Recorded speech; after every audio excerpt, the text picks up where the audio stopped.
you for joining us. My name is John Kenyon, and I'm the Executive Director of the Iowa City UNESCO City of Literature Organization. And I'm glad that you could join us for our final Zoom conversation with Anna and special guest Watson to discuss the end of the Brothers Karamazov. So it's been quite an amazing project, and we're glad that you have made it to the end with us.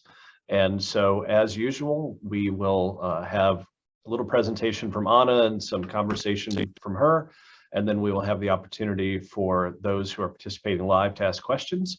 If you would put your questions in the chat, I will go ahead and when we get to that section, read your question for Anna, just so that we can keep things consistent and moving. And obviously, if you have any comments that you want to share with your fellow readers, you can also use the chat for that. And this will also be recorded and put on our YouTube page and our Facebook group for the project. So you'll have the opportunity to revisit this, and other folks will have the chance to join us as well. So thank you again for coming. And now I would like to turn things over to Anna Barker. Thank you so much, John. And as we were gathering for the Zoom, I told all of you that I have Watson in my lap. He's a 9-pound Yorkshire Terrier, and it has been -10 for a couple of days in Iowa City, -10 Fahrenheit. So it's very cold. And this little creature has not gone for a decent walk for a week. So as soon as I put him down, he will start barking, but it's kind of auspicious that we have a dog present for this final Brothers Karamazov Zoom, because when I told you at the beginning of our journey, way back in August, this is a novel about dogs and onions. And whenever I say that to my students, they always chuckle and they think that I'm joking. And then they finish the novel and they say, "Yes, Anna, this was a novel about dogs and onions." So during my final Russian literature class that I taught inside the Dostoevsky exhibition, one of my students brought a puppy who is being trained to be a guide dog. And during those early training weeks, months, the puppy always has to be with the trainer. And so it was just absolutely amazing to have a dog present during the final Brothers Karamazov class inside the Dostoevsky exhibition.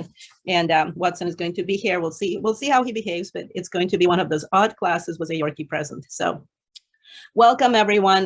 This final session was supposed to be in December, but we succumbed to all kinds of illnesses in our family. So I'm thrilled that I see so many of you on the Zoom in January, and welcome. So what I'm going to do first, I'm going to share my PowerPoint with you, and I'm going to kind of talk through the images, and then I have my Brothers Karamazov here, and we are covering books 3 and 4. And books 3 and 4 have some of the most astonishing passages of the entire novel. So I'm going to read those passages, we'll discuss them, and try to make sense of this tremendous journey that we undertook. I started posting about Dostoevsky on August 1. So August 1 through August 31, it was all about Dostoevsky. September 1 through December 10-ish, it was all about Brothers Karamazov. And I still have a few more things to post. So this weekend, I will finish all of the Brothers Karamazov postings, and then on to French literature in February and March. Okay, so those of you who are on Zoom right now, do you see Dostoevsky in front of you? Okay, and let's see, slideshow. Yes. Current slide, excellent. So now you see nothing but Dostoevsky, right? Right. Wonderful.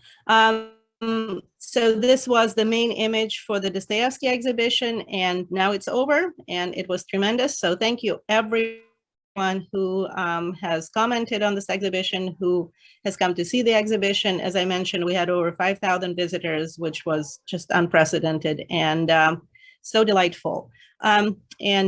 It's all gone. All of these birch trees and shawls are going into my office. The fall leaves too, and every single panel. So I jokingly said that if anyone wants to see the exhibition again, I can reconstruct it in half an hour in the corridor of my office building.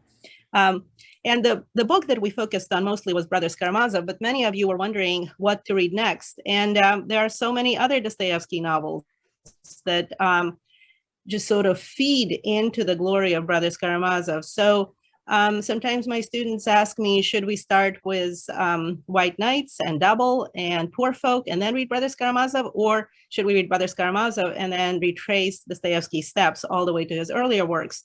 And I always tell them, you can do both.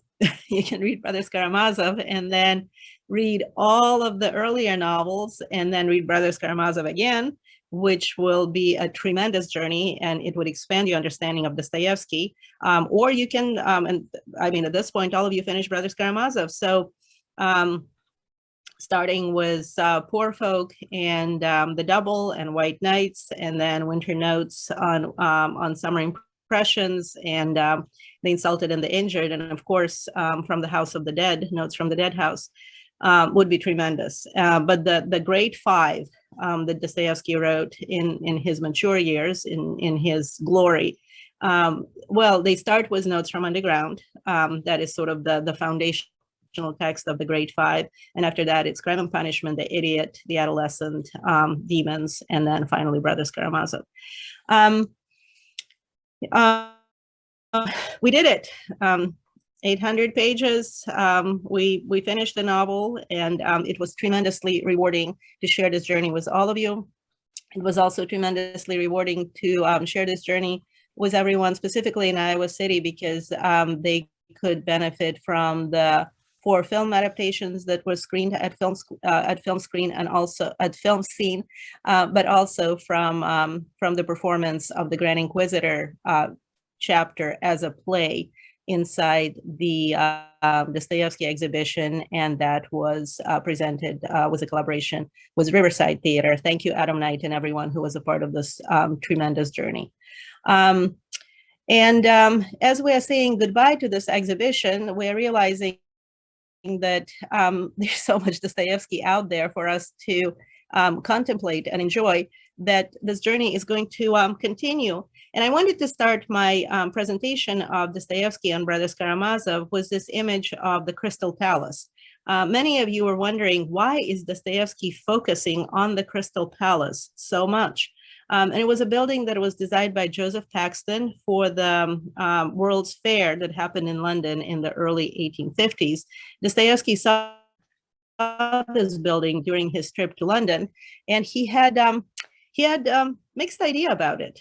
He felt that human beings have this incredible propensity to think too much of themselves, to think too much of their own ability to reshape the world around them. And he felt this building as a 19th century epitome of this aggrandizement that humanity is so prone to. And of course, you can see under that baldacchino Queen Victoria, who gave a speech that commemorated the opening of this incredible palace of science and culture that opened the World's Fair that happened in London during her reign.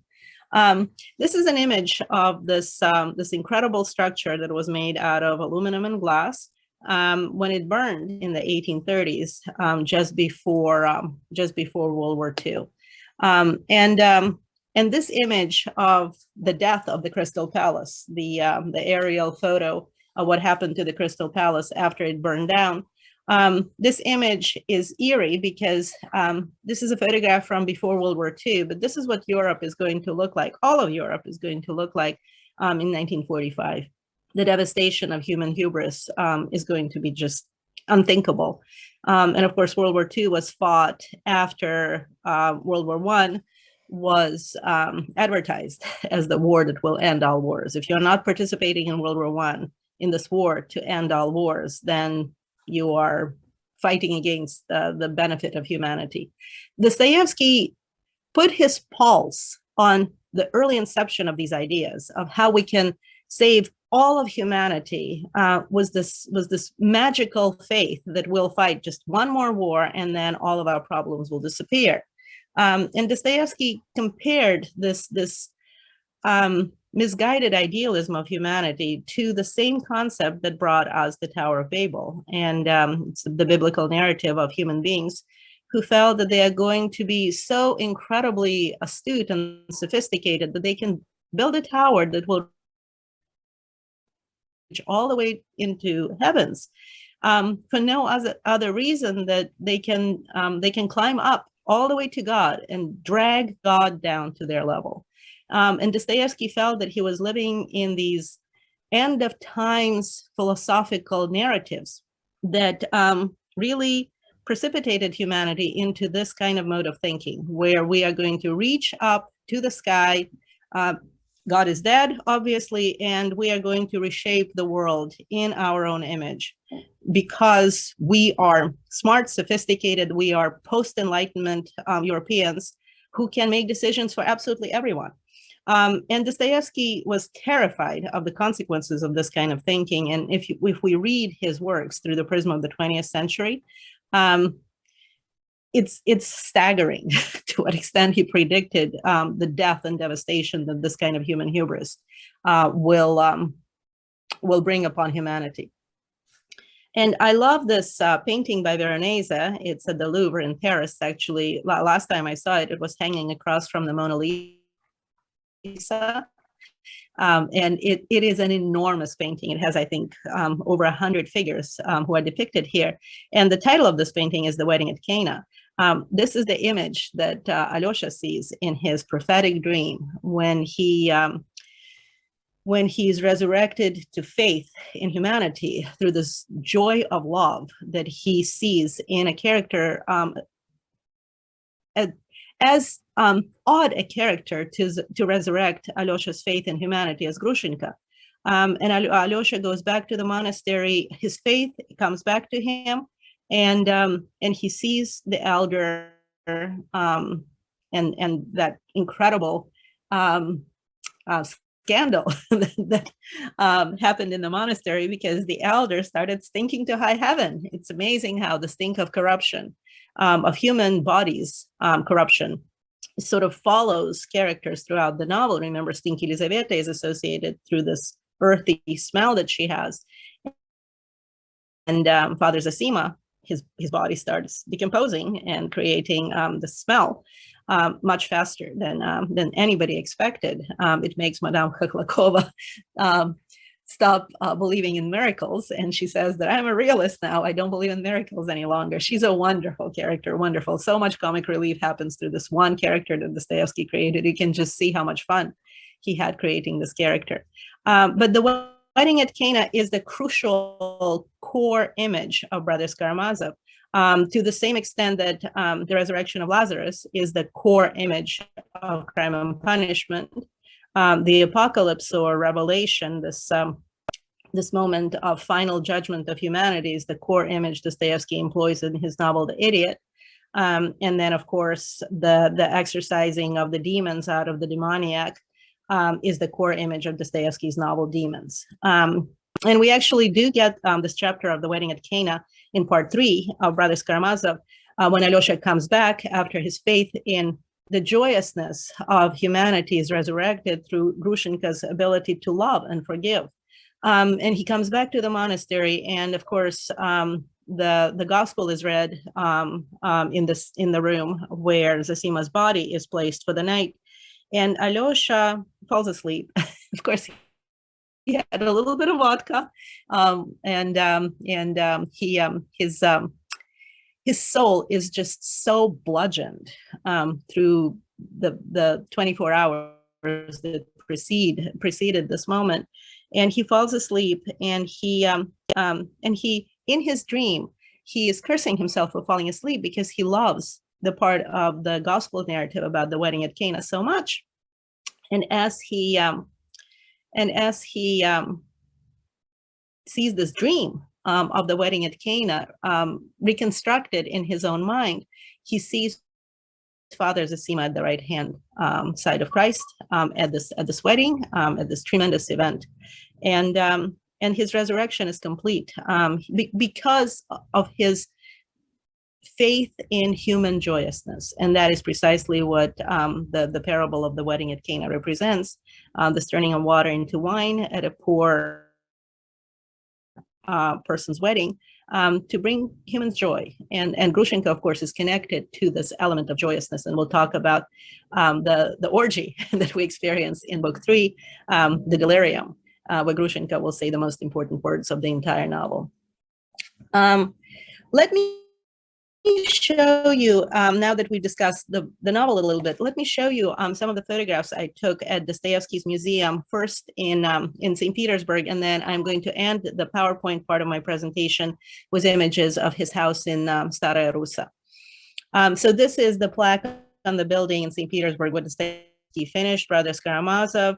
And this is the main museum of Dostoevsky that you can visit in St. Petersburg.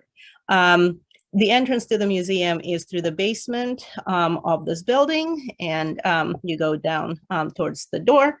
And this is the place where he lived, was Anna Dostoevskaya. So here in front of me, or next to me, I have the book that I read over the break, The Gambler Wife, the stunning new biography of Anna Dostoevskaya. I can't recommend it enough. It's a page turner, and it really gives the life of Dostoevsky through the perspective of his wife. It's based on her letters, it's based on her biography of Dostoevsky and her diaries, but also Andrew Kaufman unearthed much material that has not been revealed in the past, so I cannot recommend The Gambler Wife enough. And Dostoevsky lives in this apartment with his wife. This is the wife's desk in the St. Petersburg apartment, the children's room. I keep telling all of my friends that all of these authors are so alive for me because I've seen their museums in Russia. And what is the amazing thing about these museums, you visit these apartment museums and you get a sense that they still live there. So this is the children's room, and the children's toys are scattered on the floor, and children's homework is on the desk. And you feel that if you are going to stay in this apartment long enough after the museum closes, the inhabitants are going to come back. It is just an incredibly real experience. The table is set for tea or coffee, and the items are as authentic as they can be for that time period. Some of them actually belong to the family. Photographs of family members on the walls, a lovely little sitting area. And of course, this is the desk. So when you go on this tour, it's almost impossible to take a photograph of this desk without a group of people obstructing the view, because this is the famous desk. It is the desk where Brothers Karamazov was written in part, and where he finished Brothers Karamazov. He also wrote a large part of Brothers Karamazov in Stararusa, but this is considered the Brothers Karamazov desk. And here's a close-up of the desk with some of Dostoevsky's papers, books displayed on the desk.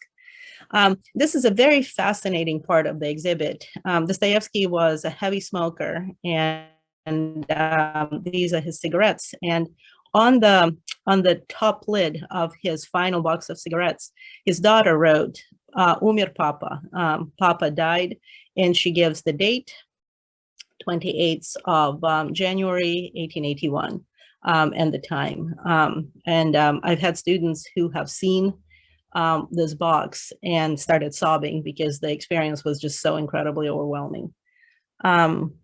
Dostoevsky's funeral was a huge affair. So one of the displays of the exhibition was dedicated to Dostoevsky's funeral. And the coffin was carried through Nevsky Prospect to Alexander Nevsky Lavra, or the Alexander Nevsky Monastery, where he is buried. And the procession lasted 3 hours. Just all of St. Petersburg came to say goodbye to Dostoevsky, who at this point was Russia's conscience. And it's astonishing that Dostoevsky, who was a political prisoner and a convict in Siberia, shackled for 4 years in his late 20s and early 30s. By the time he passed away at the age of 60, he became the conscience of the nation. His gravestone bears the same inscription as Brothers Karamazov, the epigraph. So the epigraph of Brothers Karamazov is the inscription that you see on Dostoevsky's tomb. And he is buried in the Tikhvin cemetery of the Alexander Nevsky Monastery. It's a beautiful old shaded cemetery with tall trees. And when you stand in his grave, you can hear the church bells ringing. at the Alexander Nevsky Monastery. And I'm going to return to those church bells when I talk a little more about Zhuchka, the dog, that is so crucial to our understanding of Brothers Karamazov.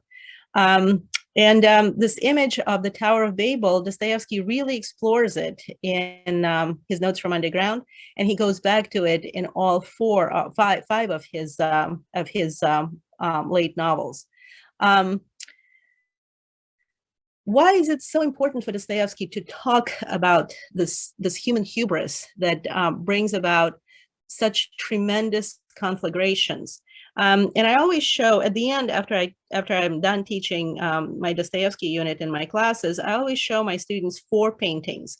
And let me try to explain Dostoevsky through 4 Russian paintings. This painting was done by Ilya Repin, who is the most important late 19th or 19th and early 20th century Russian painter. And you can see the date on that painting, it's 1905. You can tell how much Dostoevsky talks about revolutionary movements in Russia, even in Brothers Karamazov. If you want to read a novel that has a tremendous amount of information about Dostoevsky's understanding of this new revolutionary moment in Russia, it's of course his novel Demons. But the revolution of 1905 was the earlier revolution than the 2 that happened in 1917, the February Revolution, which deposed the Tsar, and the October Revolution, which instituted socialist dictatorship and precipitated the birth of the Soviet Union. This painting depicts the exuberance that intellectuals feel when revolutions happen. You can see that the people depicted in this painting are either boys who are wearing their gymnasium uniforms, young men in college uniforms, people from various government ministries, professors. You can see a gentleman holding the kind of shackles, actually, that Dostoevsky was shackled in during his years of penal servitude. The women are dressed beautifully, and it definitely is a revolution of intellectuals. What were the demands? Freedom of speech, abandonment of severe censorship, parliamentary rule, freedom of press, and then these kinds of sentiments are the positive sentiments of a revolution. But by the time we get to 1917 and the horrendous civil war that followed, it looks more like the 4 Horsemen of the Apocalypse. And it's fascinating that the illustrator whose books we featured during the exhibition, he put the 4 Horsemen of the Apocalypse images on the covers for his illustrations of Dostoevsky's Demons, because revolutions bring about the kind of devastation that is shocking for a nation, and nations have a very hard time recovering from these conflagrations. Just think of the French Revolution, and we'll be talking about not just one French Revolution, but 4 French revolutions when we'll be reading our French novels this year. And the death and destruction of a civil war, where everyone fighting on one side and everyone fighting on the other side belongs to the same nation, and it shoves brother against brother, sister against sister, and Dostoevsky was terrified that this zeal for improvement of humanity will lead to a self-destruction of Russia. That's why those passages that he had about the Troika are so important. Was Dostoevsky a prophet? No, but he understood human psychology and human nature, and he understood the significance of the historical moment that he was living in so deeply and profoundly that he understood that if Russia continues moving in this direction, the self-slaughter of Russia is going to be unavoidable. And of course, this painting is by Vasnitsov, a wonderful Russian painter. It's called The 4 Horsemen of the Apocalypse. And this painting is by another Russian painter,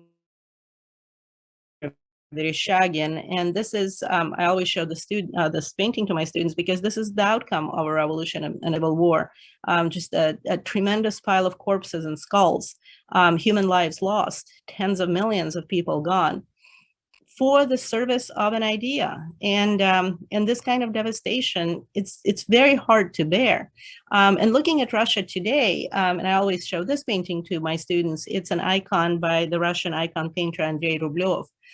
If you want to watch something this coming weekend, I can't recommend the film Andrei Rublev by Tarkovsky enough.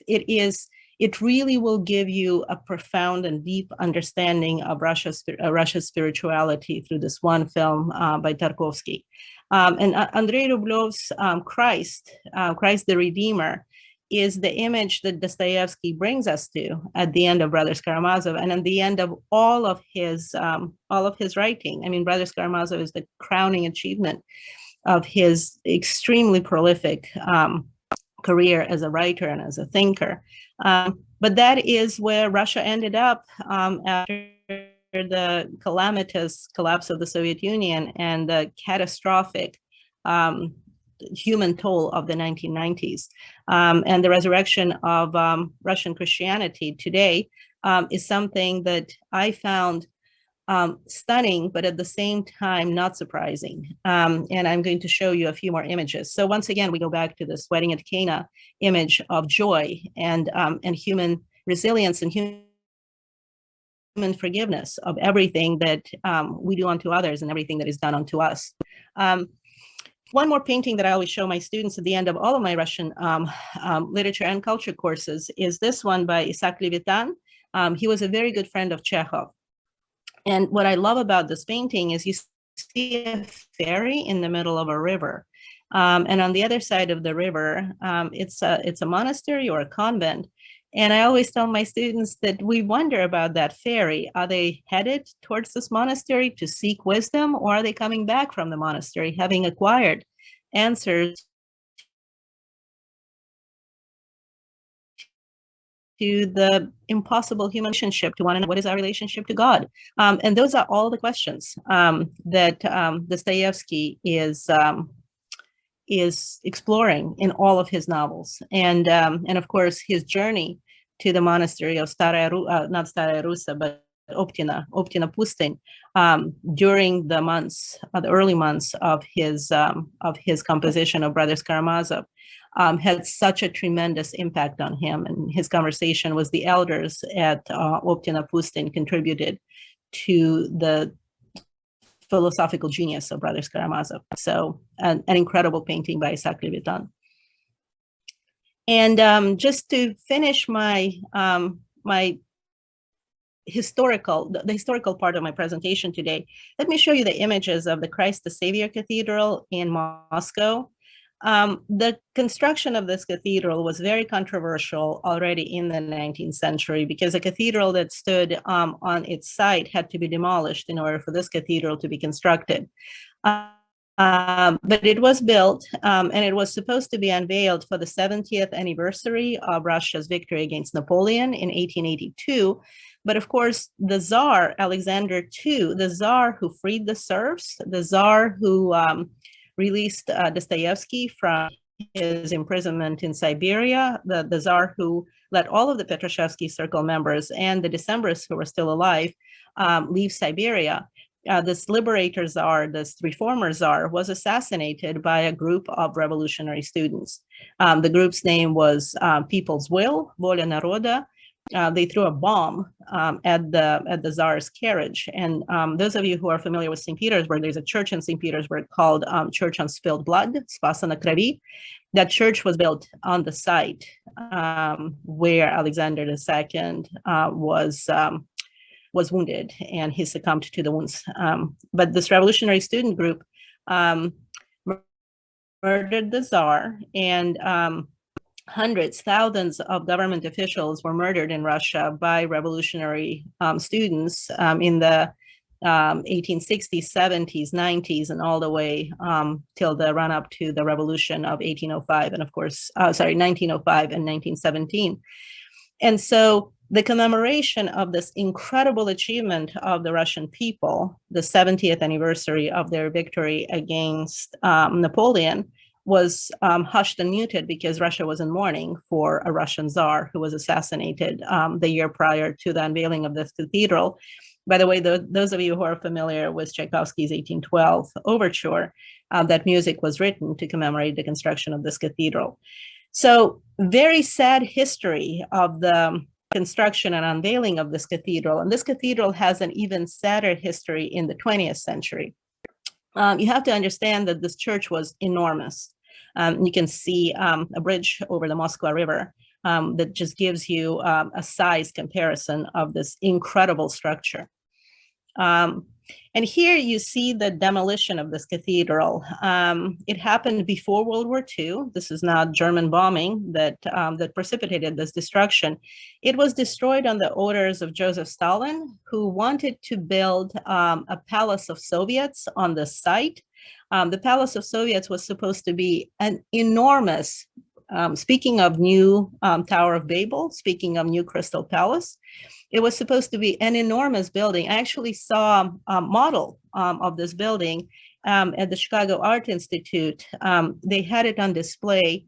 They had a tremendous exhibition. I have actually on the shelf behind me, I have the book dedicated to this exhibition commemorating the 100th anniversary of the Revolution of 1917. The exhibition was happening in St. Petersburg in Chicago at the Art Institute in 2017. I went to see it twice. I loved it. But the model for this Palace of Soviets that Stalin was planning on building on the site was presented there. And it was supposed to have a statue of Lenin at the top. And that statue of Lenin was supposed to be so enormous that you could walk into his head. And the works of Marxism-Leninism were supposed to be stored in Lenin's head. Speaking of human hubris, it's devastating. But this church had to be demolished. The most important Russian Orthodox church dedicated to Russia's victory against Napoleon had to be demolished to make a space for this act of human hubris. And this is what the place looked like after World War II. It wasn't bombed by the Germans. It was just this desire of Stalin to destroy Russia's Christian heritage and to make way to this ideology that was supposed to be the saving grace of all of humanity.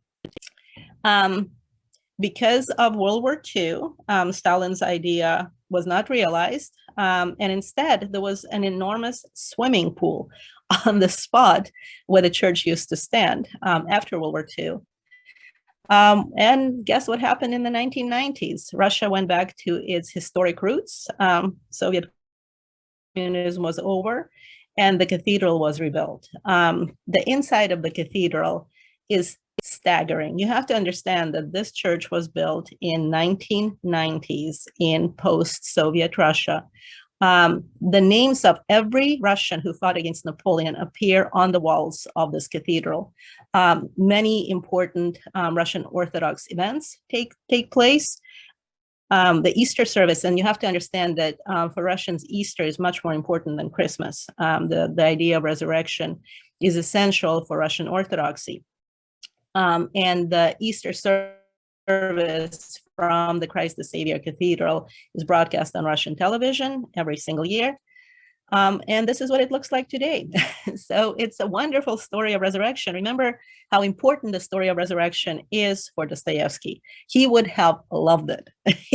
He would have given a speech at the reopening of this cathedral, and I'm sure he was present there in spirit. And now, just to end this, we're coming to the end of my PowerPoint. So here's Dostoevsky's grave, and let me show you who his neighbors are. I pointed this out during my tours of the Dostoevsky exhibition. So this is the Tikhvin Cemetery of the Alexander Nevsky Lavra. So here's Dostoevsky's grave, and here's the grave of Rimsky-Korsakov, the great Russian composer. Here's the grave of Borodin, and in the West, he's probably best known for the Polovtsian dances from his opera Prince Igor. Here is the grave of Modest Mussorgsky, who is probably best known for the most incredible Russian opera, probably more famous in Russia than the Tchaikovsky operas. And that opera, of course, is Boris Godunov. The Metropolitan Opera did a production of Boris Godunov this past fall. And last but not least, Tchaikovsky. And he is the everything of Russian composition, from ballets such as The Nutcracker and Swan Lake, Sleeping Beauty, and operas such as Eugene Onegin and The Queen of Spades, both of them based on Pushkin, who was so important for all Russian writers, but especially for Dostoevsky.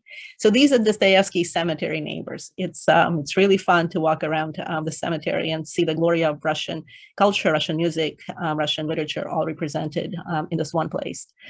And then finally, let's go to Stararusa. So this is the view from Dostoevsky's house at Stararusa. Remember, I talked a little bit about Anna Grigorievna Dostoevskaya and her role in Dostoevsky's life. They meet while he is publishing Crime and Punishment, serializing it in the Russian Messenger, and he dictates the novel The Gambler to her. That's why her new biography is called The Gambler Wife. After that, the last four important novels, The Idiot, Demons, The Adolescent, and Brothers Karamazov, were written while Dostoevsky was married to Anna Grigorievna. She felt that Dostoevsky needs to get out of St. Petersburg, and she felt that he needs to go to the countryside and just enjoy a little bit of peace and tranquility. And she found this place. It's a spa town of Stararusa. There are hot springs here. And she first rented and then purchased this house. Remember, Anna Grigorievna was Dostoevsky's manager, publisher, muse, lover, wife, the person who held all of the relatives at bay. She was his guardian angel. And this is the house where Dostoevsky would write a big part of Brothers Karamazov. Do you see where the Karamazov house comes from? This was the inspiration for, and I posted these photos on the 100 Days of Brothers Karamazov. So this house was the inspiration for the Karamazov house. This incredibly tall gate. Do you remember how important the fence of the Karamazov house, what an important role it plays actually in the novel. So here is a part of the gate, and the fence, this green fence, goes all around the property. And it says there that it's the house museum of Dostoevsky. The entrance, and then the front entry was a top hat and gloves and canes of Dostoevsky. And once again, you have a feeling that if you're going to just stay past opening hours, the family will come back and they'll pick up this book and they'll read magazines and newspapers, and we'll have a lovely discussion. And then Anna Grigorievna and Dostoevsky will sequester themselves in his study, and Dostoevsky will dictate the next chapter of Brothers Karamazov while Anna Grigorievna will be taking dictation. Then she will turn this early stenographic transcript of Dostoevsky's dictation into the first draft. Dostoevsky will work with this first draft and then continue editing until the glorious conclusion. You can see the Raphael Madonna on the wall right above the sofa. Both Dostoevsky and Tolstoy loved the Raphael Madonna. It's called the Dresden Madonna, and both of them saw it at the Dresden Museum. And Dostoevsky will actually have a long soliloquy about the importance of the Raphael Madonna in his novel Demons.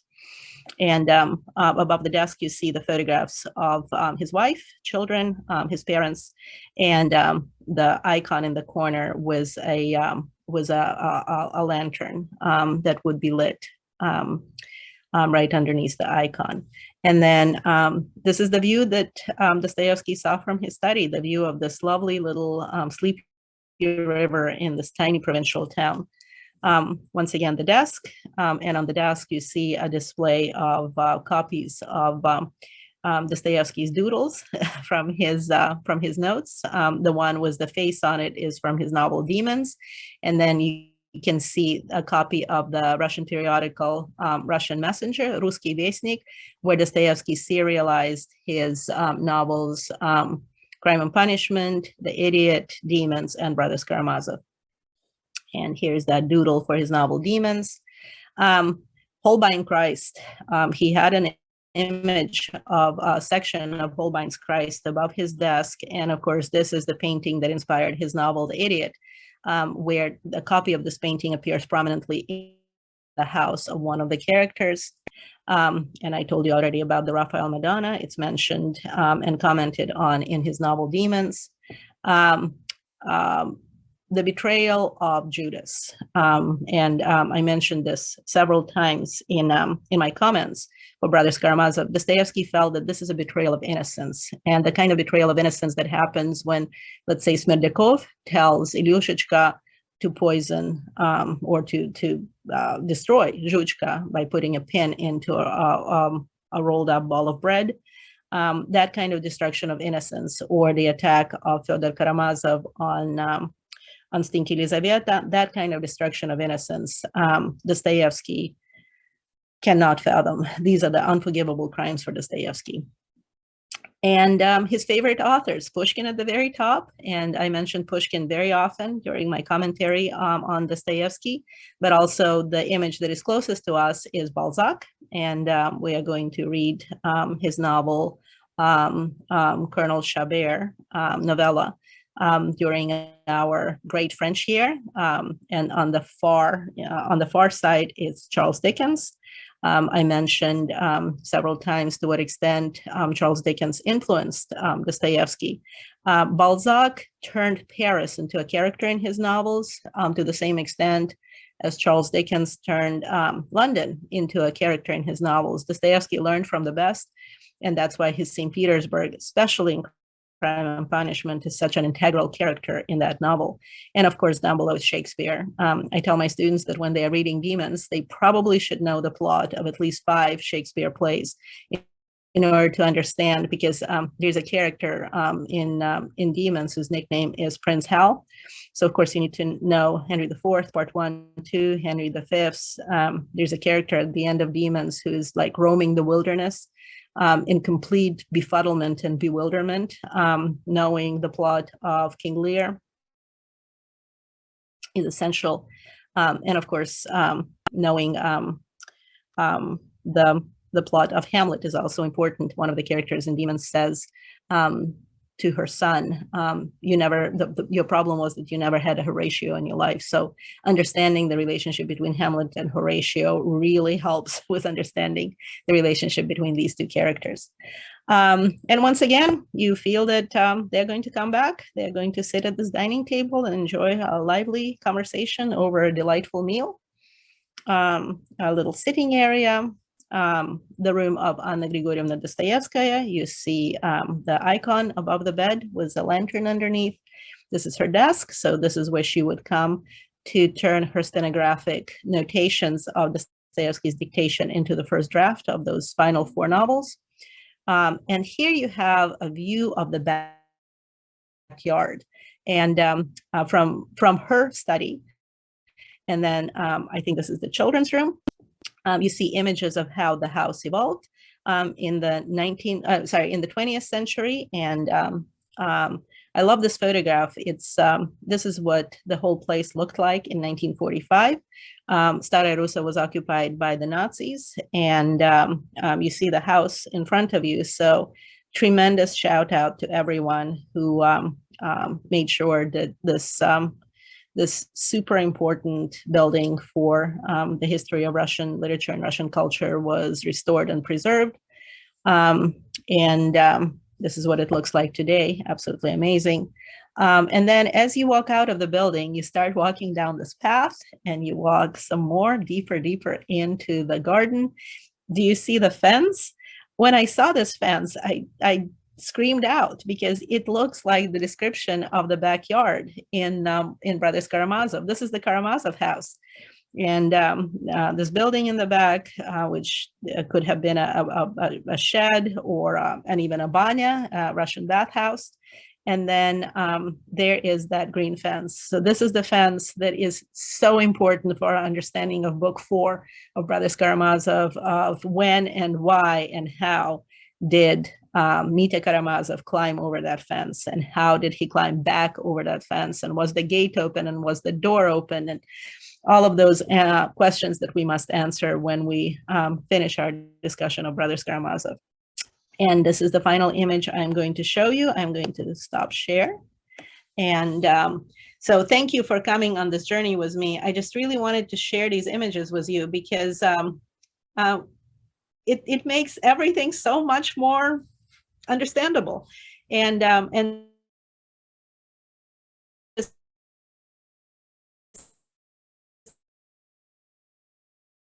seeing the Dostoevsky house in Brothers Karamazov, because you walk through that building after you read the novel and you just shriek out every time you go to the next space, because you think that you are in the place where this novel not just was written, but where this novel happened. Dostoevsky really envisioned his surroundings as the setting for Brothers Karamazov.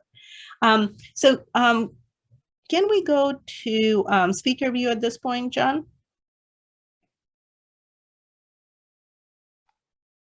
Yes, we are on that. Okay, wonderful. So what everyone can see is a larger image of me, right? Well, okay. The video that's recorded will show that. Everybody can set their own view. Okay, wonderful. On their own. Thank you. So now that we did this little historical overview, and we have about 45 minutes left of our Zoom, I just wanted to go to 3 sections of Brothers Karamazov, and part 3 of Brothers Karamazov, for me, is more important than part 4. So many of you were just so surprised by the novel's ending. So many of you were commenting in the comment section and saying, I did not anticipate a court trial, and a very lengthy court trial with all of these incredibly long speeches by the prosecutor and defense. And it was just this sparring between 2 lawyers. And we got hundreds of pages of a discussion on the guilt or innocence of Mitya Karamazov, with lengthy narratives about troikas and all kinds of commentary of I had such a fun time reading that section, and where basically some of the lawyers were saying, if we are not going to punish Mitya Karamazov, Europe is going to sanction us. Europe will think that we are barbarians, and it was just a riot to be reading that section. So part 3 has the most incredible chapters, and look who just woke up. Little Watson is ready to discuss part 3. So the Odor of Corruption is an incredibly important chapter. This is where Alyosha loses his faith in God, and he goes off to Grushenka. He's lured there by Rakitin, who is a fascinating character. You know, he's this kid who doesn't believe in God, but he does believe in free education that is given to him through a cemetery. Sorry, not a cemetery, a seminary. So that's the opportune moment. He propositions Alyosha at that point. Do you see how much for Dostoevsky it is a Judas moment, because it's a betrayal of innocence? So Rakitin is standing there waiting for this opportune moment to subvert Alyosha's innocence. And you know how there are so many pairings in Dostoevsky, how certain characters are doubles of other characters, and certain chapters appear as the counterbalance chapters, such as all the chapters dedicated to the life and miraculous work of Father Zosima or Elder Zosima is the counterbalance to the chapters, the chapter about the Grand Inquisitor, right? So here, this opportune moment, this corruption of Alyosha, is also a counterbalance to the chapter about the Grand Inquisitor, right? Because in that chapter, Ivan was trying to subvert Alyosha, right? And did not succeed. But here, it was an opportune moment. Rakitin was so much shrewder than Ivan at that sense, because he caught Alyosha at a time when Alyosha was very low.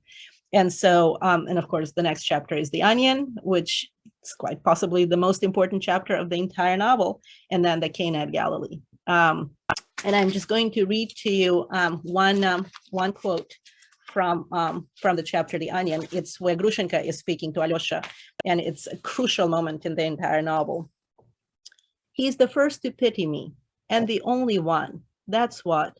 Why didn't you come before, you cherub?" She suddenly fell on her knees to him, as if beside herself. "All my life, I've been waiting for such a one as you.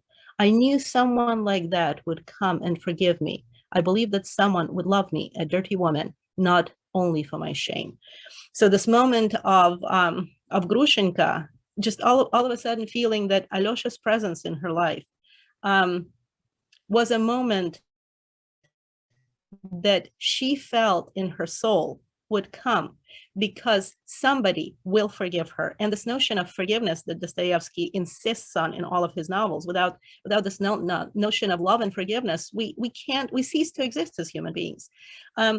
This moment for Alyosha becomes the transformational moment, because this woman who has really nothing lovely happening in her life, this woman who was, and so many of you have commented on just sort of the devastation of women that happens in this novel.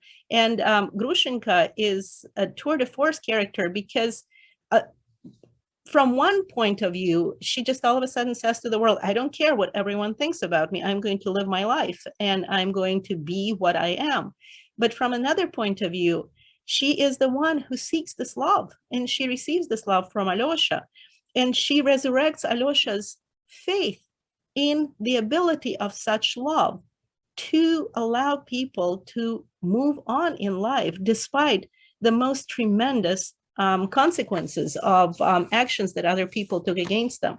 Dostoevsky will explore this notion of the devastation of women, especially in Punishment. I mean, Sonia Marmeladova is a prostitute, and it is very openly stated in the novel. And also in The Idiot was a character like Anastasia Filipovna, who was destroyed as a teenager by a man who treats her absolutely atrociously, and she feels that her life, from the moment of her understanding of her situation, will be dedicated to the destruction, not just of this one man, but all men.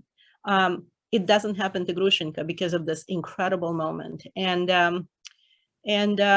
Grushenka and Alyosha have this understanding. Rakitin does not understand what happened. He thinks that he's looking at a couple of holy fools. And it's amazing that this moment happens in Crime and Punishment too, because at one point, Raskolnikov says to himself, that was this Sonia character who is loving him and forgiving him. He's looking one more time at the face of one of his victims who was a holy fool. So this notion of holy fools is crucial to our understanding of Dostoevsky. And Rakitin, who is this rationalist who doesn't believe in human souls and forgiveness and resurrection of humanity, he looks at Alyosha and Grusha at this moment, and he thinks they're crazy. But Alyosha is saying, I just gave you a little onion, that's all. And so this notion of onions, and as these gifts that we are perfectly capable of giving to each other as human beings, is crucial to our understanding of Brothers Karamazov. And of course, then Alyosha, after this giving of onions to each other by Alyosha and Grusha, and she tells the story of this woman who absolutely had nothing good about her, but then her guardian angel remembers that she gave an onion once. But of course, wicked as she was, she kicked all the people who were trying to reach for the onion, and she self-destructed. And it's so remarkable that Grusha tells the story just before Alyosha and Grusha resurrect each other's faith in humanity and in God through this moment of forgiveness. And Alyosha goes back to the monastery. He hears the story of the wedding at Cana. He sees the elder sitting at the right-hand side of Christ. And this passage is my absolute favorite in all of Brothers Karamazov. I'll try not to sob. It's so good. Let me read it to you. Some sort of idea, as it were, was coming to reign in his mind.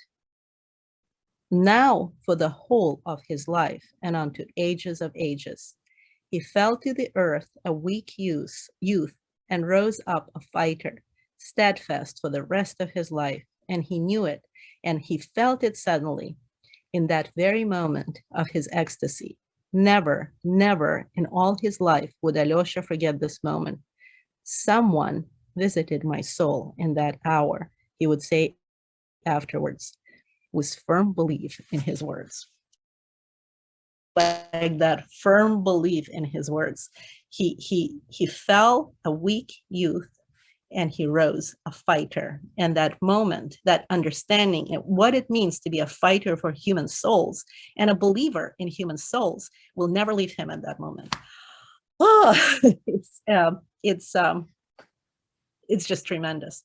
And so where do we go from there?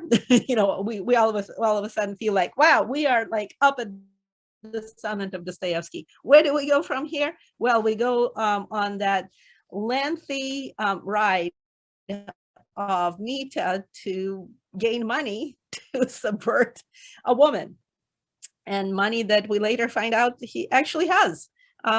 Right here, do you remember when he points right here? And I actually noted in my comments, I can't say more at this point, but please remember that moment where Mita felt that my salvation is right here. On the one hand, yes, physically, his salvation was right there. That was where the money was sown. And I love it how during the court trial, the lawyers, it's just hilarity, goes on and on and on. The lawyer asks him, and you know how to sew? And Mita is like, I'm a Russian imperial officer. We have to do everything. We know how to sew. Fascinating thing is, Mita Karamazov is not the first sewing man in Dostoevsky novels. Raskolnikov in Crime and Punishment sews a little loop inside his coat because, when you're off to murder people with axes, even in Russia, you don't just walk around with an axe in your hand, St. Petersburg. So Raskolnikov sewed a little loop inside his coat where he put the handle of the axe, and that's how he walked through St. Petersburg with an axe for the murder. So Mita comes from a great pedigree, with great pedigree of Russian men who know how to sew in Dostoevsky novels. And on and on and on, and he visits Madame Khokhlakova. It's just hilarious. She tells him, as soon as I saw you, and I knew in that walk of yours was a man who will discover many minds. And the hilarity of that passage is stunning. And then, of course, when she is asked by Perkhotin, about her encounter with Mitya Karamazov, she says, as soon as I knew him, I knew that as soon as I saw him, I knew that this is a guy who's going to murder me. So it's through Madame Khokhlakova, Dostoevsky, she's a great comic character, but note how beautifully Dostoevsky explores human psychology, right? She talks to Zosima and she says, I believe in miracles. I just want a miracle. I just want one proof that faith does exist. But as soon as he dies and he stinks to high heaven, she's like, I'm a realist. I'm all done with miracles. And, when Mita is there, she says, through your walk, just by looking at you, I knew that you are a man who would discover many minds. A few hours later, when Perkhotin comes to her, she says, as soon as I saw him, I knew that this is the guy who will murder me. So Dostoevsky understands the flippancy of human psychology and how, so many of you commented on the fact we get to the end of the novel and Dostoevsky denies us certainty. Like, do we know that Mitya is going to be rescued? No. Do we know for certain that Zhuchka died? No. Do we have 100% certainty that it was Fyodor Karamazov who attacked Stinky Elizaveta? No. Do we have 100% certainty who killed Fyodor Karamazov? No. That's life. We are not granted 100% certainty on anything in life.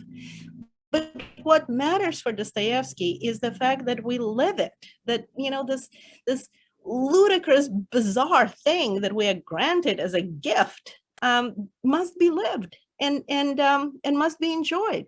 And this notion of the tremendousness of human capacity for joy is explored in this passage that I'm about to read to you. And this is Grusha at her best.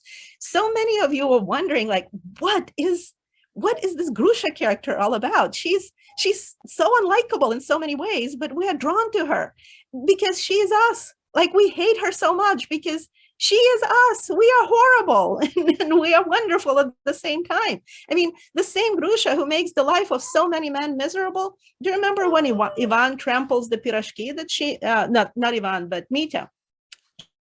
She brings him pirashki to jail, right? And that's right after he talked to Ivan. And every time Mita talks to Ivan just like churns up the negative aspects of Mita. And so Grusha comes at a bad moment because Mita is all churned up by Ivan. And so he throws her pirashki on the floor and tramples on them. Is that a good idea? No, you never trample on food. I mean, Russians who survived World War II never threw away any food. Like it was unthinkable to throw away any food at all. And so trampling on food is like a sacrilege. And what does Grusha do as soon as that happens? Watson is wondering about that too. He's like, okay, I'm done with this Zoom. She sends her servant girl to her former indisputable one, to the Polish guy, and she sends more of the pirashki to him because she says to a servant girl, you know what, forget about Mita, he's an idiot. Just like, I don't care about him. He's his worst enemy. And then she says, the Poles, they're sitting there, they're cold, and they have no food, no money, and no cigarettes, which is like the worst thing of all. And so she sends money and the pirashki to the Poles. Is that an onion? Yes. Grushenka gives another onion. And so here comes this passage. Oh no, Watson spotted a deer outside. So he's trying to protect me from, oh no, this is going to be bad. He's going to start barking. Let me pause here. Okay, there we go. So let me read to you this whole passage in full. Okay. Oh, Mita, I will go into a convent. No, really, someday I will. Alyosha said something to me today that I'll never forget. Yes, but today let's dance. Tomorrow, the convent, but today we'll dance. I want to be naughty, good people. What of it? God will forgive. If I were God, I'd forgive all people. My dear sinners, from now on, I forgive you all. And I'll go and ask forgiveness. Forgive me, good people. I'm a foolish woman, that's what. I'm a beast, that's what. But I want to pray. I gave an onion. Wicked as I am, I want to pray. Mita, let them dance. Don't interfere. Everyone in the world is good. Every one of them. The world is a good place. We may be bad, but the world is a good place. We are bad and good, both bad and good. Okay. Sobs, everyone. I mean, this is Dostoevsky at his absolute summit. It's the wedding at Cana all over again. It's amazing because the wedding at Cana is a moment when Christ gives people wine. And so what is happening at this orgy? Mita is giving everyone champagne, and they are so drunk on champagne that they are starting to behave a little too crazily, even for a Russian imperial officer. And that says a lot. Those of you who read War and Peace with me, that Russian imperial officers, they get bears drunk at their parties, and then they drink on window ledges, and then they take drunk bears to actresses, and then they tie drunk bears to policemen and throw them into a St. Petersburg canal. That's a typical Russian imperial officer party. So whatever was happening at this little get together was too much even for Mita. And Grushenka tells him, oh, like, let them. People have so little joy in their lives. Let them just have fun every once in a while. Life is short and life is miserable, and joy is the only thing that makes it bearable. And these glimmers of joy, these glimmers of us abandoning ourselves to this joyousness is all good. And tomorrow we can all go to a convent and we can all atone and redeem ourselves. But today, let's just party and have fun and be silly and allow this joy to to carry us to a shore that would comfort us. And that's the whole point of this novel. I really cannot add anything else. So we're just, skipping book 4 because it's all about trials and troikas. Unless we, of course, get to the last page of Brothers Karamazov, which I'm not going to read it in front of you because I would literally dissolve into sobbing. That moment of Kolenka Krasotkin, who considers himself to be a socialist, he actually says to Alyosha, will we see Ilyushechka again? And Alyosha says to him, yes, absolutely. And it's fascinating. The novel ends not with shouts, hurrah for Alyosha. The novel ends with shouts, hurrah for Karamazov. It's what does Karamazov represent? And there's this word in Russian, Karamazovshchina, the state of being Karamazov. And that's the enigma of the novel. And Karamazovshchina is all of us. Remember, even Alyosha is told over and over and over again, you too are a Karamazov. A Karamazov is a human being. Are we horrible? Yes. Are we appalling? Yes. Are we capable of the most tremendous cruelty? Yes. Do we commit minor and major crimes all through our lives? Do we cheat, lie, and deceive over and over and over again with complete impunity? Do we feel guilty about it? No. You can't dwell on it forever. You just have to move on. But are we capable of kindness? Yes.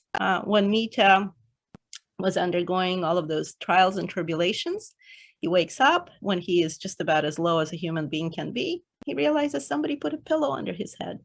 That's an onion. That's yet another onion. Grushenka, when she is just absolutely furious with Mitya, she sends pirashki to another man because she knows that people give things to each other. And this gifting of onions is the essence of Brothers Karamazov. Alyosha, at the end of the novel, gives the boy an onion, seemingly useless. He says to them with complete honesty and complete faith that all of us will see Ilyushechka again. That's the one thing he needs to say to these boys because they're in despair. Death is something that we can't process as human beings. Processing death of a child, we can't handle it. Can you imagine processing the death of a child as a child? It's impossible. Dostoevsky loses his son, Alyosha, a 3-year-old darling little boy, during the composition of Brothers Karamazov. He has to live with this. He has to live with the fact that the child dies of a disease he inherited from him, from Dostoevsky. That was the reason for his tremendous spiritual, moral, emotional, psychological crisis. That's the crisis that sent him to Optina Pustin to talk to the elders there, to just come to terms with this horrendous thing. That's why he included that chapter about the cruelty towards children, and he speaks that chapter through the lips of Ivan, the atheist socialist who's bothered by the fact that God is unkind. If God can exist in a world where there's this much cruelty, do we need this God? And Dostoevsky is saying it's precisely because we live in this world where there's no adherence to anything that can redeem us in the here and now, that we need this God. And Dostoevsky goes off into the sunset of his life, a complete believer in the redemptive quality of a God, of a Christ who died for all the sins that we've ever committed or will ever commit, and still had tremendous amount of love and forgiveness for all of us. And that is the Christian message of Dostoevsky. So many of me ask me, so what's this, from revolutionary outcast to a man of God? Why this title for the exhibition? And the answer is in that one last page of Brothers Karamazov. It's about love, forgiveness, and our ability to move on and cope with a reality that makes absolutely no sense. It's an illogical world that we live in. We struggle every day to make sense of what surrounds us, and there are some days where it's impossible. And that's when we have Dostoevsky, and that's when we have Alyosha. That's when we need Kolya Krasotkin. I mean, Dostoevsky loves his teenage characters so much. He created so many absolutely unforgettable teenage characters, starting with the insulted and the injured. There's a girl teenage character there whose name is Nell. And of course, he borrowed that from Dickens, from Little Nell. But then there's another character whose name is Kolya in The Idiot, and he's the younger brother of one of the characters in the novel, and he's sort of this like messenger kid who carries things from here to there, letters, hedgehogs, you name it, whatever needs to be delivered, Kolya delivers. But he views the world. We need Kolya in The Idiot so much because it's such a dark novel about characters who are irredeemable and who can't find forgiveness. And Kolya has brightness. Kolya has this youthful exuberance in him that Dostoevsky then later will explore in an entire novel. And that a novel is The Adolescent. Arkady Dolgoruki is the main character. He's 19. And we see an entire novel through his eyes. And the fact that Dostoevsky spent a couple of years in the mind of a 19-year-old young man prior to writing Brothers Karamazov made Alyosha and Kolya the tremendous characters that we get. I mean, Kolya is introduced to us in one sentence early on. Remember, his name just sort of appears, and we would completely miss it if we didn't know what comes later. And then we start book 4, and all of a sudden we have a brand new character with an entire life. And he is a teenage boy who is reckless. He is everything that we hate about teenagers and everything that we love about teenagers. The parents of the town don't want their kids playing with him because he likes to lie down under trains that go past over him. I mean, these kind of wild gambles with life. Kids do that when they're teenagers because they think that they're immortal. But at the same time, what does he do in his spare time? He gives piggyback rides to toddlers. And so Kolya is the complete human being at the inception, where everything is done 100%. You know, you flirt with life 100%, you fritter away life at 100%, you play with toddlers, you banter with the peasants going through the streets of this town, Skotopriganevsk, the place where cattle is herded. And Kolya just sort of has this bravado that makes him irresistible. But it is this Kolya who says to Alyosha, I'm a socialist, Karamazov, who feels that the only thing that will heal Ilyusha's soul is a resurrection of Zhuchka. And the name of the dog that he brings is Perezvon, getting choked up. In Russian, Perezvon means the ringing of Russian church bells. So that's the church bell ringing that I posted when we got to that part. It is a miracle. It's the wedding at Cana. It is the resurrection of human faith done through the introduction of a teenage boy who just thinks of his own volition to be the bringer of joy in this novel. What do we do with Dostoevsky? We just want to hug him so much and tell him thank you. We need this. We need this faith, and we need this resurrection coming from the most unusual of sources, and that's Kolya Krasotkin.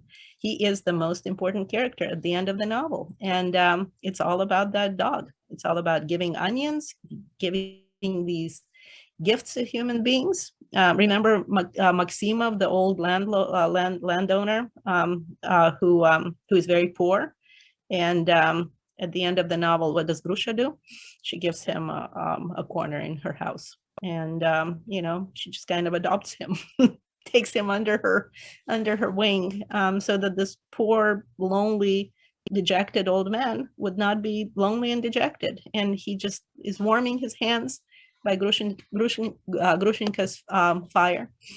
Grusha is she's the force to be reckoned with. She's the giver of multiple onions in this novel, and we just adore her for it. So 3 cheers for onions, 3 cheers for dogs, and 3 cheers for Karamazov.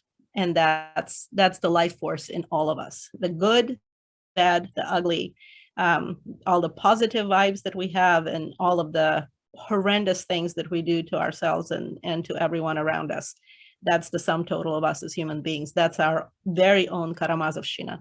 And that's why Dostoevsky celebrates the totality of what it means to be a human being, not just, the nicely padded parts that look shiny and polished when we're in public. That's why we love this novel so much. Questions? All right. Well, we had a couple here, and you kind of touched on this because we have a couple of questions from readers who want to know things that aren't really covered in the book. And you touched on the fact that, as with life, not everything is resolved. But we had a question from Janelle about who was the actual murderer. And I'm going to lump a couple together because I think the same answer here applies. And then we had a question from Barbara saying the last scene I remember with Lisa was the horrible one where she's acting insane toward Alosha. Do we see her after that? Do we know what happens to her? So people wanting to kind of tie up some of these loose ends, Right. Loose ends, Anna. And the answer is Ivan Karamazov. I mean, Ivan was his philosophy of everything is permitted. He really destroys human lives. And there's a chapter that Dostoevsky entitles it in the cutest way. I'm not going to look at the table of contents, but it's something like chapter, and he gives the number, and then an odd one, the meaning of which will become clear only much later. And we're reading that chapter. And in that chapter, Smirdyakov is like, oh. And then Ivan is like, I'm not going to talk to him. I mean, there's this like dark thing that is churning in my soul, and I can't. How many of us have that happen to us? We know that like something is just tearing us to pieces, but we have no idea what it is. And then we find someone and we realize, oh, it's this person. It's my hatred for this one person that is tearing me apart. And so Ivan is like, okay, I'm going to just walk by Smirdyakov and I will say nothing to him. I'm just going to walk towards the gate. And then Ivan is the one who says, hi. And Smirdyakov is like, oh, look, I was just sitting here on this bench, minding my own business. It's you who started talking to me. And since you started talking to me, well, let me tell you that, if you will just go to Chermashnya, well, that will mean that you are kind of close. But if you'll go all the way to Moscow, that means that, this murder can be committed. I mean, it's like so incomprehensible when we read it. And Dostoevsky, of course, is having fun with us. I mean, the title of the chapter is like the unclear one, the meaning of which will become clear later. But Smirdakov is under the spell of Ivan. And we see that during that meeting of the whole Karamazov family, where they're drinking an awful lot of cognac. And then Smirdakov wants to show off his smarts by giving his opinion on various subjects, but he's doing it in front of Ivan. And Fyodor Karamazov is just completely befuddled by the behavior of Smirdakov. Remember, Smirdakov is very precocious when he's young, and he's allowed into the Karamazov library. And then he comments on one author, and that author is Gogol, right? And he says that all of that is foolishness. So that tells you Dostoevsky's opinion about Smirdakov, because Gogol and Pushkin are Dostoevsky's favorite writers. So Smirdakov wants to show off his smarts in front of Ivan. And when Mita rushes in, and what we are focused on is Mita beating up Fyodor. And we think like, oh, this is absolutely horrible. This is the worst that could have happened in this family. But then when Mita leaves, Fyodor says to Alyosha, I fear that one. And even Alyosha thinks that he fears Mita, but Fyodor Karamazov says, no, it's Ivan that I fear. With Mita, things are clear. He shoots off his mouth. He says absolutely everything that is in his soul. He uses his fists all the time. I mean, he basically he walks into a tavern and he says, if you are looking for trouble, my name is Trouble. So let's just have a fight. I mean, he's a brawler.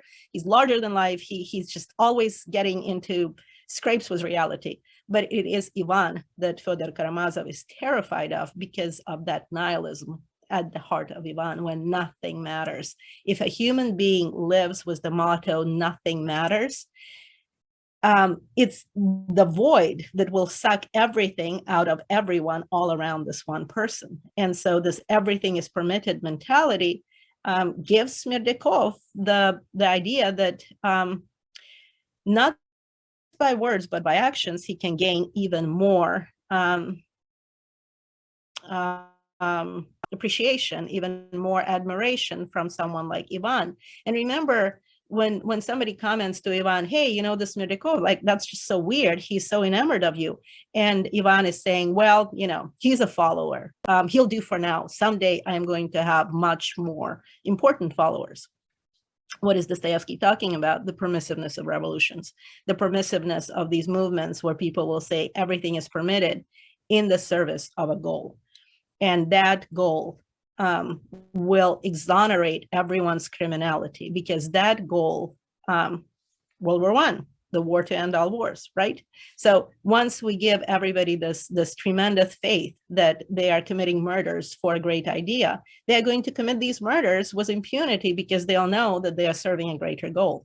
That is what terrifies Dostoevsky about human beings, that they are going to be lured into a philosophy that will tell them that criminality is forgivable because it's all done for the greater good. And so it's Smerdyakov. Smerdyakov, I mean, we never get 100% certainty in this novel, right? Because it's life. This novel is as close to life as possible. And it's like an absurd statement because everything is so over the top in this novel, but it is so real. And we never have 100% certainty about the important things in this novel: the death of Zhuchka, the violation of Stinky Elizaveta, the murder of Fyodor Karamazov, and the escape of Mitya. We cannot walk through this novel and close the book and say with 100% certainty that we know the answers to these questions, but it is Smerdyakov. Okay, and then the question about Lisa and how we saw her last, and if we know anything more than that. Right. Well, she's a teenager, right? And that's what fascinates Dostoevsky about teenagers, that they are these stem cells and they are enamored of everything that is large.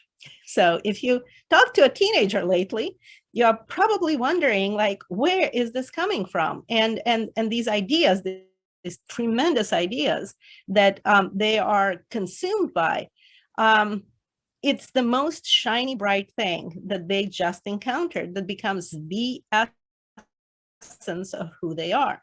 That's the stem cell quality of it. And so Dostoevsky feels that they will be excited about the most evil thing that they encounter and the most noble thing that they encounter in equal measure. And that's why sort of the guidance, the moral guidance of young people is so essential, because they are so attracted to darkness. And Lisa sees the most shiny thing in her life, and that's Ivan. He starts coming to chat to her.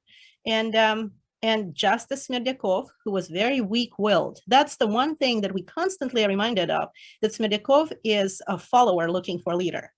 And Lisa is not as weak-willed as Smerdyakov. Lisa has a tremendous amount of will. I mean, her arguments with her mother are hilarious and terrifying at the same time, because they're willing to destroy each other in the process of this arguing with each other.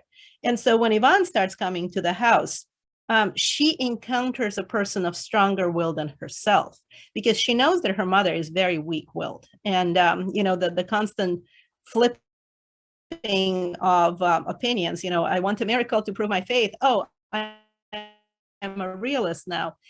This happens in the span of just a couple of hours in Madame Khokhlakova. She's very weak-willed, and Lisa knows that. And so Lisa does not respect her mother. She does not admire her mother, precisely because Lisa can lord over her mother with such impunity. But she encounters Ivan, and Ivan's strength of character becomes absolutely contagious for Lisa. She encounters someone who is more strong-willed than herself, and she's the perfect teenager. She just absorbs all of his ideas, and it leads her to the semi-madness. I always tell my students, before you read that chapter, if you enjoy pineapples, just, have your final pineapple feast, because you'll never want to eat pineapples again. Her desire for cruelty, her desire for vengeance, an expression, a real life realization of the ideas that Ivan has. That's why Lisa is so important as a character, because in Lisa we see what nihilism and this permissiveness can do in young minds who are looking for guidance. And remember, when she was guided by Alyosha, she was a completely different human being. So, hopefully Alyosha will come back and they'll have a nice little session of psychotherapy. He will just say to Lisa, look, you're a great kid. There's that, there's the gothic horror part of you that is screaming to break free and to unleash itself on humanity. But you're a good kid, let's just go into a meadow and gather wildflowers and sing songs. I think that should do you a ton of good. All right, well, we're toward the end of our time here, and we have one more question about the book, and then there were some questions about what comes next. So I'll ask first the question about Brothers Karamazov. David had asked, when Dostoevsky was dictating Brothers Karamazov, was he working from notes or was it extempore? He wrote notes. So the way they worked was, I always tell people that I have one thing in common with Dostoevsky. We both will wake up at the break of noon. And he stayed up very, very late at night, till 3, 4 in the morning. And that's when his creative process was the strongest. So when you saw posts from me that looked like it's 4 in the morning in Iowa City, my brain does not function till about midnight. That's when I started gathering my strength. And then he would sleep late, spend time with the family, and then he and Anna Grigorievna will go into his study, and he would dictate from the notes that he wrote based on the first draft that she gave him the day before. So he would compose an outline of what happens to the characters and then dictate to Anna Grigorievna. She would notate it in stenographic form, go to her study, turn that into the first draft, give it to Dostoevsky, and at night after the children went to sleep, Dostoevsky would go to his study, work on editing the first draft that he got from his wife. And based on what happened the day before, he would construct the narrative for the next dictation. And this is beautifully chronicled in this incredible biography of Anna Dostoevskaya, the Gambler Wife. Just please read it. It's a page turner. I finished it in 2 days. I just couldn't put it down. It was just so perfect. It's like the perfect finishing note for reading Brothers Karamazov. Perfect. Well, and in terms of talking about new things to add to the reading list, we had a couple of questions about that next book that you're looking to read in March. So maybe we can close with a teaser for that. Right. So it's very short. It's 75 pages. It's one of the 91 titles that compose Balzac's Human Comedy. It's Colonel Chabert. It's one of the shorter works in it. And those of you who are following my comments on 100 Days of Brothers Karamazov, I listened to 7 of the 91 titles in the past 2 months. So Cousin Bet, Pierre Goriot, The Black Sheep, what else? The Wild Donkey's Skin. And it leaves me with tremendous depression and desperation for the fate of humanity. Post-Napoleonic France is a dark, dark place. And of all those 91 titles of Balzac, I really felt just reading Colonel Chabert would be so important because Napoleon looms large in that novella. And the following books that we'll be reading, The Red and the Black of Stendhal, the Count of Monte Cristo, and Les Miserables, all have Napoleon as this larger than life historical figure who casts shadow on everything that happens in France in the 19th century, in post-Napoleonic times. And so through Colonel Chabert, we will be able to talk about Napoleon because Colonel Chabert took part in many of the Napoleonic battles. And so my commentary first will be about Napoleon, the first French Revolution of 1789, Napoleon's rise to power. So we'll be back to where we were at the beginning of War and Peace, but we are going to go way beyond 1812, even beyond 1815. Can you imagine anything happening in Europe after 1815? It's like, we're going off the deep end. Also posted the history book that I'm going to be reading starting next week. It's the history of France from 1814 to 1914. And that will be my guide to all the most important historical events in France. But in The Red and the Black of Stendhal, the main character has a portrait of Napoleon tucked into his mattress. In The Count of Monte Cristo, the main character is accused of visiting the island of Elba, where the monster is stashed away at the very beginning of the novel, and that has horrendous consequences in his life. And then two of the characters, at least two of the characters of Les Miserables, two of the characters that matter tremendously. One of those characters is Thénardier, fought with Napoleon, and specifically at the Battle of Waterloo. So we will be revisiting many Napoleonic battlefields, and Napoleon will be present in every single novel that we'll be reading this year. And then we'll finish with Madame Bovary. I'm going to be completely honest with you. I have a hard time with that novel. It's not a favorite of Anna Barker, but we need to read Madame Bovary precisely because of the impact it had on Tolstoy. After he read that novel, he conceived of the idea of the novel that we'll be reading in the spring of 2023, and that's Anna Karenina. So Anna Karenina was considered by Tolstoy his first novel. He did not consider War and Peace to be a novel. He just basically said, you know, it's whatever I had to say in the form that I said it when I said it. That's it. That's Tolstoy's definition of War and Peace. So Anna Karenina he felt it was his first European novel. And so I felt that for us to appreciate the genius of a novel like Anna Karenina, we'd better read some European novels before we dive into Anna Karenina. We really need to read like English novels also for another year, English family drama novels, because Tolstoy was hugely influenced by that. So you can read your English novels on your own. I want to read all of this wild French stuff with you. So I will be communicating with John once I figure out how to post, when to post. You know, the titles, we'll be using the Penguin editions for everything. It's the easiest to get hold of. Just whoever is the translator for the Penguin editions of these 5 books, that's what we'll be using. And there'll be most of the historical commentary will happen when I'll be commenting on the first book, Colonel Chabert.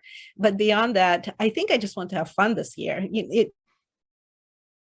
Please don't expect just the kind of stuff that I did for War and Peace and Anna Karenina, because War and Peace and Anna Karenina are in a category, War and Peace and Brothers Karamazov, they are in a category of their own. They are just somewhere out there in celestial spheres. They are the transcendent books, especially Brothers Karamazov. So this coming year, I want to read the novels that turned me into who I am when I was a teenager. And I remember reading Stendhal in my darling little 15th century castle, and that novel ruined me completely. So we'll follow the journey of the teenage Anna Barker before she became enamored of Dostoevsky. And then who knows, after Anna Karenina, let's read the rest of Dostoevsky. Let's spend the next 10 years reading Dostoevsky. And somebody asked actually if we are going to have 100 days of Père Goriot, and the answer is no. That book destroys your souls, and I am not going to spend 100 days destroying your souls. Just 1 year of French fun, and then back to Russian souls. All right, well, perfect. Well, that sounds like a good note to end on. Thanks to everyone for joining us today. And as Anna had said, we will make sure to share in the group and on the City of Literature website all the details about the books to come and the schedule and the editions and all of that. So a big thank you to Anna for leading us through this project. Thank you, John. And thank you for reading, everyone. I mean, it's just astonishing. I took you through the finish line twice in 2021, which was just an absolutely ludicrous year. So congratulations. It's like, I am so grateful to you that you were willing to take the time and carve out a space in your mad year to touch immortality. So we'll have a silly year, and we'll probably have 5 different pages for these novels, so that it would be easy to like go to the very beginning and go to the very end, because these things will stay up on Facebook for a long time. So we'll have 5 different pages for the 5 different books. And then what I'm really looking forward to is 2023 and Anna Karenina. And who knows, maybe more Dostoevsky after that.